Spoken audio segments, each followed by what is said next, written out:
Hi friends, video అయితే last వరకు చూడండి. ఈ రోజు మా ఫ్రెండ్స్ అందరం కలిసి వినాయకుడి పందిరి కర్రల గురించి వెళ్దాం అనుకున్నాం. లాస్ట్ వరకు వచ్చిన తర్వాత ఇద్దరు రానన్నారు. వాళ్ళు వదిలేసి మేము ఆరుగురు అయితే బయలుదేరి కత్తులు తీసుకుని. మా ఊర్లో ముందు చాలా సర్వీస్ తోటలు ఉండేవి.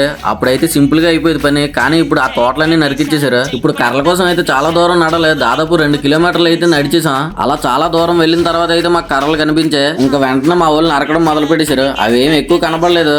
అక్కడ ఒక 2 చెట్లు, అక్కడ ఒక 2 చెట్లు ఉన్నాయి. ఆ కనిపించిన కర్రలు నరికేసి ఒక దగ్గర పెట్టిన తర్వాత ఇంకో ప్లేస్ కి అయితే వెళ్ళాం. మేము తక్కువ మంది వచ్చాం కాబట్టి తక్కువ కర్రలు నరికిదాం డిసైడ్ అయ్యాం. మళ్ళీ ఎక్కువ నరికితే అంత దూరం మోసుకెళ్ళామని. కర్రలన్నీ నరకడం అయిపోయింది. ఇంకెవరికి నచ్చిన కర్రలు అటు తీసుకుని పందిరి దగ్గరికి నడక మొదలెట్టేయడమే. వీళ్ళు చూడండి, పెద్ద కంపల మోపులు కట్టేసుకున్నారా ఇద్దరు ఒట్టుకొస్తానని. నేనైతే ఒక కర్రను మోసుకొచ్చాను. కొంచెం దూరం తెచ్చిలోపు అలిసిపోయాను. వీళ్ళని చూడండి ఎలా మోసుకొచ్చేస్తున్నారో. నేను ఒక్కరికి ఇలా అయిపోయాను. వీళ్ళు ఎలా తెచ్చేస్తున్నారో అర్థం అవ్వలేదు. లాస్ట్ కి అక్కడ ఇక్కడ పడేసుకుంటే అయితే పందిరి దగ్గరికి వచ్చాను. వీళ్ళ మధ్యలో ఇంకో కర్ర నరుక్కొని మరి వచ్చారు. ఇంతకీ మీరు ఎన్ని అడుగులు వినాయకుడు పెడుతున్నారో కింద కామెంట్ చేయండి. నెక్స్ట్ పార్ట్ లో మళ్ళీ